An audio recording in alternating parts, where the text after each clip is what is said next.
August 19, 1942. The pebble beaches of Dieppe, France.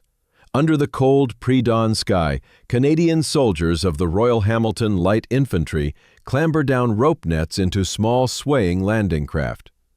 These are Landing Craft Assault, or LCAs, the standard British design, adopted hesitantly by the fledgling Allied amphibious forces. They are cramped steel boxes, driven by underpowered engines. Their objective: seize the German-occupied port of Dieppe in a daring frontal assault, Operation Jubilee. Allied High Command believes it will be a swift victory, a crucial test for the eventual invasion of Europe. They are tragically, catastrophically wrong. As the LCAs approach the shore, the German defenders, alerted and waiting in heavily fortified positions, unleash hell. Machine guns, mortars, and artillery fire rake the incoming boats. The steel hulls offer little protection. Men are shredded before they even reach the beach. But the real horror begins when the ramps drop, if they drop. The LCA design has a critical flaw: a narrow bow ramp. Worse, its deeper draft means it often grounds on sandbars 50, sometimes 100 yards from the actual shoreline. The Canadians are disgorged not onto the beach, but into chest-deep, freezing water, weighed down by 60 pounds of gear. They become helpless targets, cut down in rows by German machine gunners who barely need to aim. One survivor, Private Jack Williamson, later recalled, "The ramp went down and the sea turned red immediately. Men were screaming, falling. You couldn't run, you could barely wade. It was just slaughter." Of the nearly 5,000 Canadians who landed at Dieppe that morning, over 3,300 were killed, wounded, or captured in just 9 hours. It was one of the darkest days in Canadian military history. Dieppe was not an isolated failure. It was a terrifying symptom of a systemic, impossible problem facing the entire Allied war effort. In North Africa, American troops landing during Operation Torch faced similar chaos. Their early landing craft, mostly experimental designs from the Navy's own Bureau of Ships, performed poorly. Boats broached in the surf, engines failed, troops were forced to disembark into deep water, losing weapons and cohesion. In the Pacific, the Marines fighting their way ashore at Guadalcanal in August 1942 relied on a motley collection of adapted fishing boats and early, flawed landing craft designs. They made it ashore, barely, against minimal opposition. But every officer knew, against a defended beach like Tarawa or Iwo Jima, these boats meant suicide. Rear Admiral Richmond K. Turner, commander of the Pacific Amphibious Forces, wrote in a scathing report after Guadalcanal, "Present landing craft are inadequate in virtually all respects. Speed is insufficient, protection negligible, beaching characteristics poor, and unloading methods dangerously slow. Without a radical improvement, future operations against defended shores will result in prohibitive casualties." The brutal statistics backed him up. Early Allied amphibious operations consistently saw casualty rates exceeding 30% just getting ashore. This was before even engaging the main enemy defenses. The Allies had the men, they had the ships, the planes, the tanks, but they had reached a terrifying bottleneck. They could bomb Fortress Europe from the air, they could blockade it by sea, but they could not invade it. They could not put boots on the ground in sufficient numbers, quickly enough or safely enough to overcome Hitler's Atlantic Wall or Japan's island fortresses. The entire Allied grand strategy, the liberation of Europe, the defeat of Japan, was stalled, foundering on the deadly 50 yards of water between the boats and the beach. The highest levels of Allied command knew the truth. Unless someone could solve the impossible problem of amphibious assault, the war might be unwinnable. The failure was not for lack of trying. The United States Navy, specifically its powerful Bureau of Ships, known as BUShips, had been experimenting with landing craft designs since the 1920s. Boatbuilder was the heart of the Navy's technical establishment. Staffed by Annapolis-graduated engineers and naval architects, it was conservative, meticulous, and deeply skeptical of outside ideas. They believed they knew how to build ships. Their approach to landing craft reflected this mindset. They focused on seaworthiness, durability, and traditional naval construction methods. Their prototypes were typically heavy, steel-hulled vessels with conventional bows. One early design, the Landing Craft Personnel, LCP, was essentially a modified motor launch. Troops had to climb over the high sides to disembark, a slow, vulnerable process under fire. Another design, the Landing Craft Rubber, was literally an inflatable raft. Useful for small reconnaissance teams, utterly ridiculous for assaulting a defended beach. The British LCA used at Dieppe was slightly better, featuring a bow ramp, but its design, optimized for the calm waters of British training exercises, proved disastrous in real surf conditions. Its narrow ramp created a deadly bottleneck. Its deep draft left men exposed in the water. The fundamental problem was that Boatbuilder's engineers were designing boats for the Navy, thinking about seaworthiness and range. They were not thinking about the Army or the Marines. They were not thinking about that final, terrifying 50 yards. They were not thinking about speed onto the beach. They were not thinking about mass, simultaneous disembarkation. They were not thinking about operating in shallow, debris-filled water under heavy fire. Their designs were solutions created in laboratories, far removed from the brutal reality of combat. The strategic stakes were immense. By late 1942, the overall Allied plan was clear. Operation Overlord, the invasion of Nazi-occupied France, was tentatively scheduled for 1944. It would be the largest amphibious assault in human history. Simultaneously, Admiral Nimitz's island-hopping campaign in the Pacific required dozens, eventually hundreds of landings on heavily fortified Japanese-held islands. Both campaigns were entirely dependent on solving the landing craft problem. General Dwight D. Eisenhower, tasked with planning Overlord, stated the situation bluntly in a top-secret memo to the combined Chiefs of Staff in January 1943. The success or failure of Overlord will likely depend more upon the availability and suitability of landing craft than any other single factor. Current types are demonstrably inadequate. Unless a truly effective assault craft is developed and produced in massive numbers within the next 18 months, the operation cannot proceed. The Navy's Boatbuilders felt the pressure. They accelerated their own programs. They tinkered with existing designs. They proposed larger, more complex steel vessels. But they fundamentally refused to question their core assumptions. They refused to believe that the solution might come not from within their hallowed halls, but from an outsider, a man who knew nothing about naval architecture, but everything about shallow water, a man they considered little more than a junk boat builder. Andrew Jackson Higgins was the polar opposite of a Navy bureaucrat. Born in Nebraska in 1886, he was a hard-drinking, cigar-chomping, profane, and brilliant visionary. He had minimal formal education, dropping out of college early. He moved to New Orleans and started a lumber business that went bankrupt. Then he found his calling, building boats. But not just any boats. Higgins specialized in crafting shallow-draft wooden boats specifically designed to navigate the treacherous bayous, swamps, and shifting sandbars of the Mississippi Delta.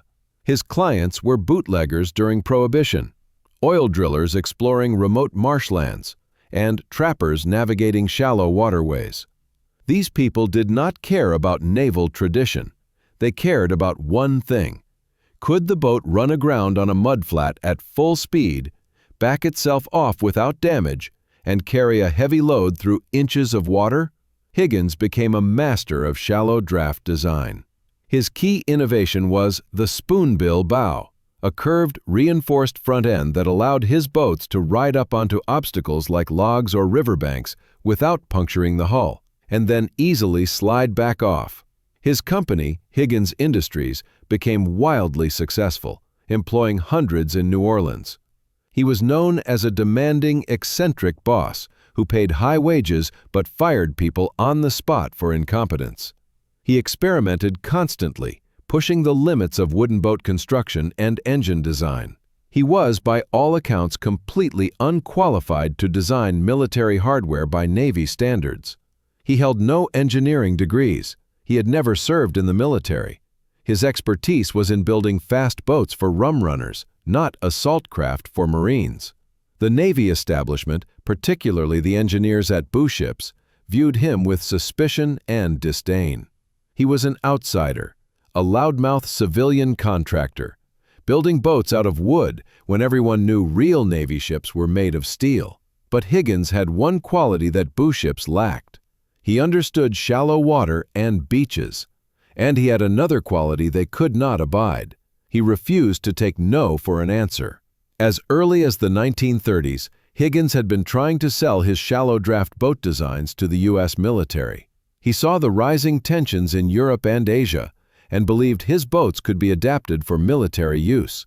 He approached the Navy and the Marine Corps with proposals for landing craft based on his Eureka boat design. The Navy's Bureau of Construction and Repair, the predecessor to Boatships, tested one of his early prototypes in 1938. Their official report dismissed it. Of insufficient seaworthiness for naval operations, the report concluded. Construction materials considered unsuitable. Bow design unconventional and unproven. They rejected it. The Marine Corps, however, was desperate. They were the service tasked with amphibious landings, and they knew the Navy's designs were catastrophic. A few forward-thinking Marine officers, like Major General Holland M. Howland Mad Smith, saw the potential in Higgins' unconventional boats. They quietly encouraged Higgins. They fed him performance requirements. They watched his demonstrations in the muddy waters of Lake Pontchartrain. Higgins was motivated not just by patriotism or profit, but by rage. Rage at the Navy bureaucracy that refused to listen. Rage at the idea that American boys would die because of stupid boat designs. He reportedly told a Marine officer in 1940, "Those damn fools in Washington are going to get thousands of men killed. They don't know a goddamn thing about beaches. I do." He kept sketching. He kept experimenting. He knew his basic Eureka boat was good, but it was not perfect for combat landings. Troops still had to jump over the side. He needed something better. He needed a ramp. The primary blocker, the Goliath to Higgins' David, was the United States Navy's Bureau of Ships, BU ships. Established in 1940 by merging the old Bureau of Construction and Repair and the Bureau of Engineering, BU ships held immense power. It controlled the design, procurement, and construction of every vessel in the U.S. Navy, from battleships to life rafts. Its leadership was composed almost entirely of senior naval officers, graduates of the U.S. Naval Academy at Annapolis, with backgrounds in traditional naval architecture and engineering. They were meticulous, procedure-driven, and deeply conservative. They believed in steel. They believed in deep-water designs. They believed in established Navy contractors from the East Coast shipyards. Andrew Higgins represented everything they distrusted. He was a civilian from the South. He built boats out of wood. He was loud, profane, and openly contemptuous of Navy regulations. Their conflict came to a head over the design of the standard personnel landing craft. BU ships had developed its own design, the Landing Craft Personnel, LCP, built by established Navy contractors like Chris-Craft. It was a sturdy, seaworthy boat, but it required troops to disembark by climbing over the high gunnels, a fatal flaw in combat. Higgins argued vehemently that his shallow draft Eureka boat, even without a ramp, was superior because it could get closer to the beach, reducing the troops' exposure in deep water. BU ships engineers dismissed Higgins' claims. Their internal memos, later declassified, reveal a pattern of condescension and outright hostility. One BU ship's memo from 1941 stated, "Mr. Higgins' proposal for a wooden, shallow-draft personnel carrier lacks the fundamental requirements of naval service. Durability, range, and seakeeping are sacrificed for a speculative advantage in beaching performance. Recommend rejection." Another internal report criticized Higgins' manufacturing methods. Higgins Industries employs non-standardized, almost artisanal construction techniques. Quality control is questionable. Reliance on wood in a combat environment is considered illegal under current damage control doctrine. They saw his use of wood as junk construction, ignoring its advantages. Wood was cheap, readily available, easily repaired, and resilient. It could absorb hits that would shatter steel. And it floated. The core issue was control. BU ships wanted to control the design and the production. Higgins was an uncontrollable variable. He refused to follow their procedures. He constantly modified his designs based on real-world testing, not bureaucratic committee meetings. When the Marines, increasingly desperate, began showing preference for Higgins prototypes in their own comparative tests, BU ships reacted defensively. They tried to block Marine Corps funding requests for Higgins boats. They ordered their own contractors to copy aspects of Higgins' design, often poorly, resulting in inferior hybrid boats. Rear Admiral Samuel M. Robinson, the chief of Bush ships from 1939 to 1942, became Higgins' primary antagonist. Robinson was a respected engineer, but he embodied the Bureau's rigid mindset. He repeatedly refused to grant Higgins large production contracts, citing concerns about unproven designs and non-standard materials. The situation reached a crisis point after Pearl Harbor. The U.S. was now fully at war, and the need for effective landing craft was immediate and overwhelming. The existing Bush ships' designs were clearly inadequate. The Marines were demanding Higgins boats. But Bush ships, the official gatekeeper, remained the impossible obstacle. Andrew Higgins knew his basic Eureka boat, with its shallow draft and spoonbill bow, was better than anything Bush ships offered for getting near the beach. But the problem remained: how to get troops off the boat and onto the beach quickly and safely, without climbing over the sides. The British LCA had a ramp, but it was narrow, and the boat itself sat too deep in the water. Higgins needed a boat that combined his shallow draft hull with an effective ramp system. The Eureka moment, the simple idea that would change everything, reportedly came not from Higgins himself, but from his chief engineer, Valentine Bernadou. According to legend, Higgins and his team were struggling with various ramp designs, complex hydraulic systems, side-mounted ramps, none of which worked well. Bernadou, watching troops struggle to exit over the bow during a test, supposedly had a flash of insight. What if the entire front of the boat simply dropped down? He sketched a design, a wide, full-width, counterbalanced steel ramp integrated directly into Higgins's existing spoonbill bow structure. The genius was its simplicity. It used basic cables and winches, operable by hand if necessary. The ramp itself formed part of the bow when raised, maintaining the boat's hydrodynamic shape. When lowered, it provided a wide, stable platform for 36 fully equipped soldiers to charge directly onto the beach in seconds. Critically, it was integrated with Higgins's proven shallow draft hull. This meant the boat could run right up onto the beach, drop the ramp, and the men would exit into ankle-deep water or even onto dry sand. This was the Landing Craft Vehicle Personnel, the LCVP, the Higgins Boat. It was not a complex feat of engineering. It was a brilliant combination of existing ideas driven by a deep understanding of the problem, getting men across the last 50 yards. Higgins immediately recognized the genius of the design. He refined it, built prototypes, and began demonstrating it with his characteristic showmanship. He would load an LCVP prototype with Marines or journalists, run it at full speed directly onto the beach at Lake Pontchartrain, drop the ramp, have everyone charge off, then retract the ramp, back the boat off the beach, and roar away, all in under a minute. The demonstrations were undeniable. Marine Corps observers were ecstatic. This was the boat they needed. But booships remained skeptical. Their reaction to the LCVP prototype in late 1941 was lukewarm. Their official evaluation noted, "Proposed ramp mechanism appears vulnerable to damage. Wooden hull construction remains a concern. Recommend further study and comparison with booships' developed steel ramp designs." They were still trying to push their own, more complex steel-hulled ramp boat, the Landing Craft Personnel Ramped, or LCPR, a boat that proved inferior in almost every subsequent test. Higgins, however, now had his weapon. He had the boat that could win the war, and he was not going to let booships stop him. He decided to break the rules. Andrew Higgins understood that trying to convince the booships' bureaucracy through official channels was impossible. They would delay, obstruct, and study his design to death. So he went around them.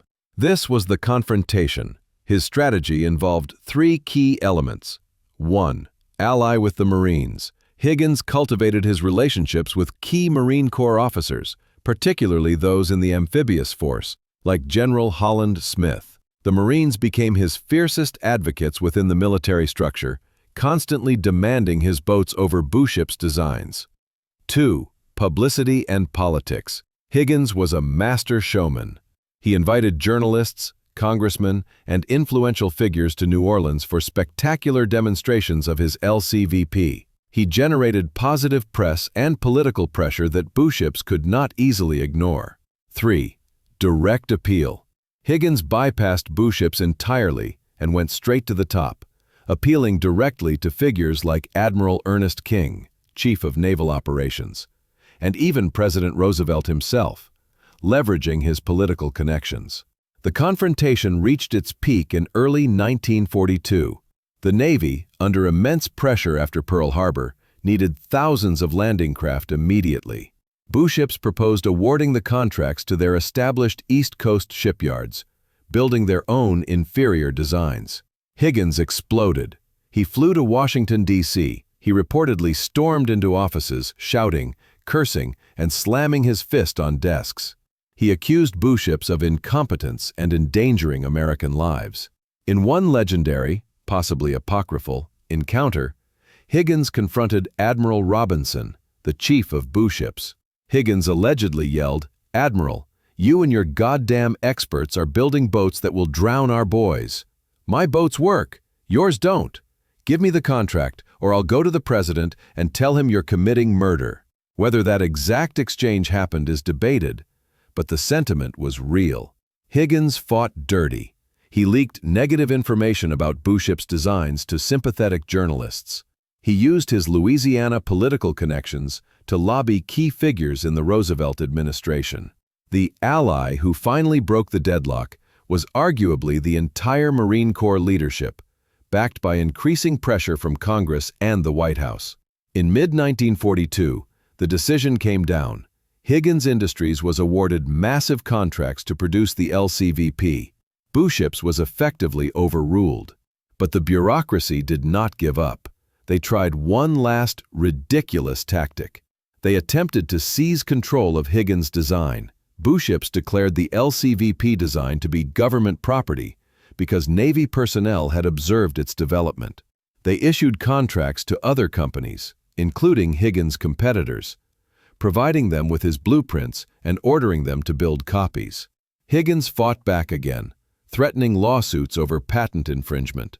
He argued, correctly, that the subtle curves of his hull and the precise balance of his ramp were crucial, things mere blueprints could not capture.